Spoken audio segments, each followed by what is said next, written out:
বিসমিল্লাহির রহমানির রহিম। আসসালামু আলাইকুম। কেমন আছেন সবাই? আশা করি ভালো আছেন। তানজিনা কুকিংয়ে সবাইকে স্বাগতম। আসছে রমজান। রমজান উপলক্ষে আমি ঝালমুড়ি রেসিপিটা আপনাদের সাথে শেয়ার করব। আজকে রেসিপি ঝালমুড়ি মশলা বানানোর জন্য একটা বাটিতে 1 চা চামচ মরিচের গুঁড়া, 1/2 চা চামচ হলুদের গুঁড়া, 1/2 চা চামচ ধনিয়ার গুঁড়া এবং 1/2 চা চামচ জিরার গুঁড়া।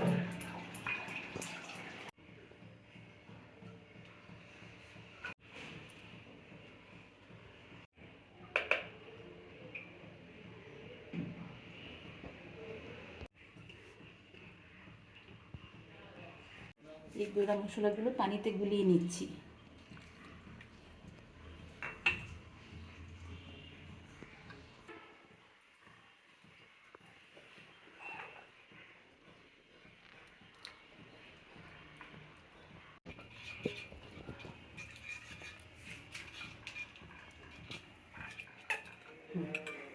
তারপর চুলায় একটা কড়াই বসিয়ে দিয়েছি।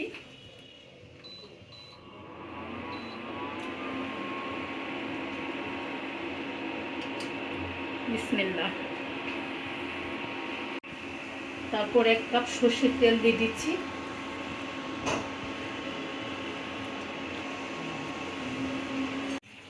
তারপরে 1 কাপ পেঁয়াজ বাটা দিয়ে দিচ্ছি। বিসমিল্লাহ। 1 চামচ রসুন বাটা, 1.5 চামচ আদা বাটা,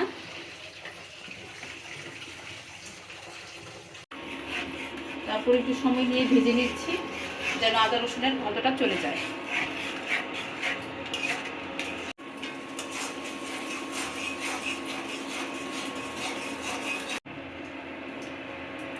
তারপর দিয়ে দিচ্ছি গুঁড়ানো মশলাগুলো।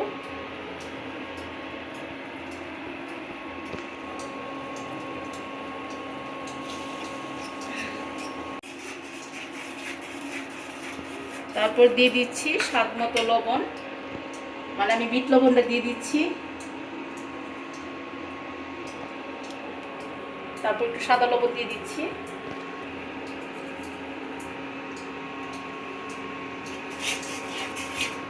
বিট লবণটা দিলে আরো মশলার স্বাদ বাড়িয়ে দেয়।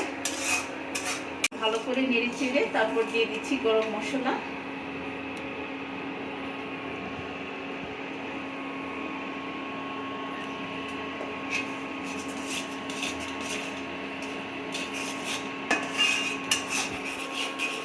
আর আচারের মশলা, তবে ভালো করে নেড়ে চেড়ে তারপর দিয়ে দিচ্ছি গরম মশলা।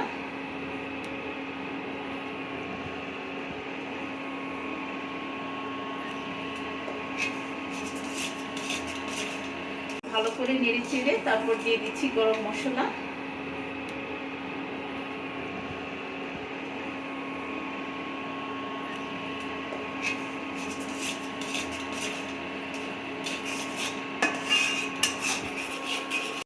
আর দিয়ে দিচ্ছি আচারের মশলা। তবে আপনি চাইলে বাজারে চটপটির মশলাও ঝালমুড়ির মশলা হিসেবে বানাতে পারেন। তবে আমি হোমমেড মশলা দিয়ে বানানোর কারণে খেতে দারুণ হয়েছে। একটু কষ্ট করে এই রেসিপি ফলো করবেন। এখন শুধু মাঝারি আছে সময় নিয়ে কষিয়ে নেওয়ার পালা। এই মশলাটা কিন্তু দেখতে কালো হয়ে গেছে আর তেলটা উপরে ভেসে উঠেছে, তার মানে আমার ঝালমুড়ি মশলা হয়ে গেছে।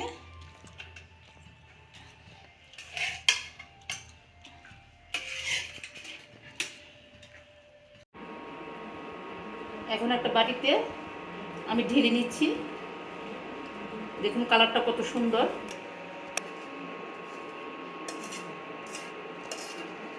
দেখতেই বুঝতে পারছেন আমার রেসিপিটা কতটা টেস্টিফুল হবে। আশা করব অনেক ভালো লাগবে। আমার এই ঝালমুড়ির মশলাটা আসছে রমজানে, এটা কাজে লাগবে। এটা মুড়ি দিয়ে খেতে খুবই দুর্দান্ত লাগবে। আপনারা ঝটপট এই রেসিপিটা করে নেবেন বাসায়। আর ভালো লাগলে আমার সাথে কথা, যদি একটু হলেও ভালো লেগে থাকে তাহলে রিকোয়েস্ট করব লাইক, শেয়ার এবং কমেন্ট করার জন্য। আমার চ্যানেলে নতুন হয়ে থাকে রিকোয়েস্ট করব চ্যানেলটাকে সাবস্ক্রাইব করার জন্য। তো আজকে এই পর্যন্ত। আবার নতুন কোনো রেসিপি নিয়ে আপনাদের সামনে আসবো। সুস্থ থাকবেন, ভালো থাকবেন, নিরাপদ থাকবেন। আল্লাহ হাফেজ।